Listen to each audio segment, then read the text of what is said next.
Let's go! Woo! I find that I'm incredibly desperate to immediately jump to the destination, to immediately jump to become the person I want to be. What's the point of showing everyone you work hard if you don't ever make it? Success is unfortunately the only thing people see.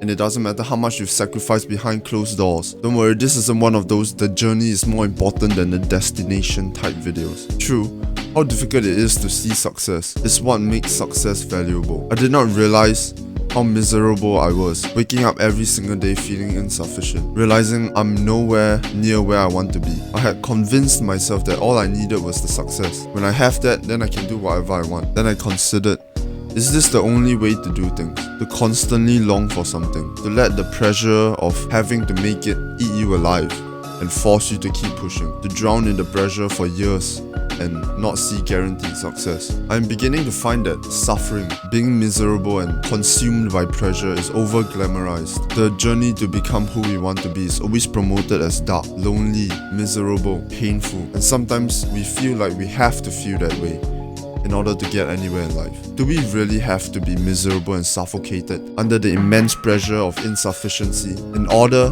to achieve success? Wouldn't it be better if it's positive all the way through? Or is that too idealistic? Is that too unrealistic? Is that impossible? It feels cool and all. I feel powerful channeling my negative emotions into my hard work. But I realized if I had truly worked on my mental health and discipline, the pressure should not be bringing me to my knees. If I am truly mentally healthy, I should remain excited, hopeful, motivated, and confident, and able to have high self-esteem even though I haven't really made anything of myself yet. Of course, it's impossible to be so positive all the time, but it should not be a miserable journey to becoming better either. Doing this in the most mentally healthy way allows you to make good decisions without you being battered by your anxiety for being insufficient. That will limit us from making very intelligent choices and possibly stop us from achieving success. Sense of urgency is good, the pressure is good. A little bit of stress is always healthy, but letting yourself become miserable, over-glamorizing the dark and lonely life, that could trigger self-punishing habits like procrastination, like video games, like drugs, like sacrificing your sleep, and bad habits of coping. What if you could be positive and excited to make progress and be more relentless than those who do it miserably, that over-glamorize the suffering? And because you remain positive, you remain hopeful, you keep your mental health in check, you don't put this unnecessary amount of pressure on yourself. There's a difference between how bad you want it and how much pressure you put on yourself for being insufficient. You can prove how bad you want it in all your hard work and not feel like dog shit about it. You can go after it with all your heart without being miserable. What if you could be more relentless than those dark and lonely, grinding hard, disappear for 6 months type people? I used to be one of those. I still kinda am one of those. But I'm just saying, there's to be something better than us only looking at where we can get to and being miserable until we get to that perceived outcome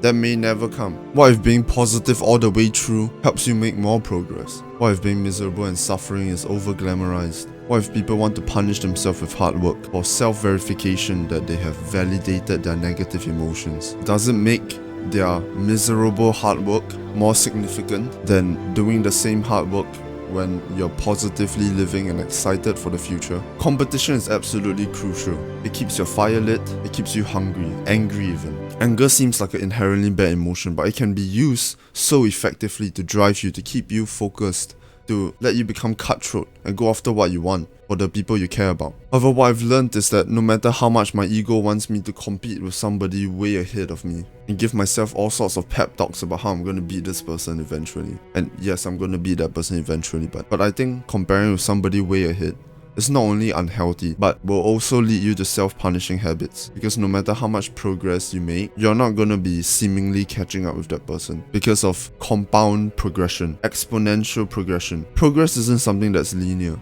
It's something that increases at an increasing rate. At the beginning, it can be slow and frustrating. For example, YouTube. The first 100 subscribers are probably the hardest part. When you get 1,000 subscribers, imagine how fast you get 10 subscribers. When you have 1 million subscribers, you get 10 subscribers in like 0.5 seconds. Progress is compounded. That's why comparing with somebody way ahead is basically pointless, since every day they will make significantly more progress than you would have made. And you feel like shit, even though if you just stay focused on your own shit, time will pass and you'll start climbing the exponential curve too. Comparing with somebody way too far ahead can cause you to punish yourself subconsciously, like procrastinate more, play more video games, sleep less, drugs, alcohol, because your progression is moving so slowly compared to them. And then you just go, well, even if I put in the work now, the difference made isn't going to be significant. They're still going to be ahead of you anyway, so might as well, enjoy a bit. You're not going to win anytime soon, so might as well just rot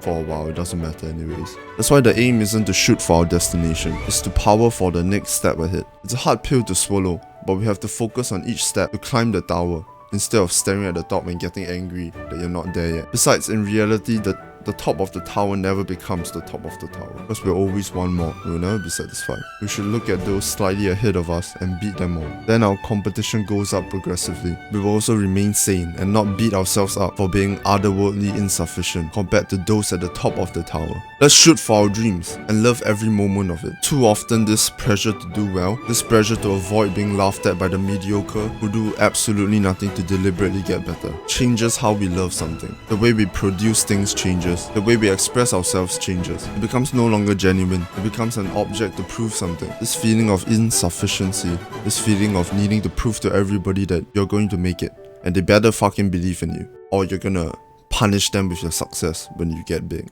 What we produce no longer becomes an expression of our own, but one dictated by people. As someone who is in love with expressing things through mediums of art, like video making, I find that so many videos that I make are controlled by the thought of what I think people should hear. I forget to think about what do I want to say exactly. I'll keep my eyes on the steps and keep climbing this path with gratitude. We are all going to make it.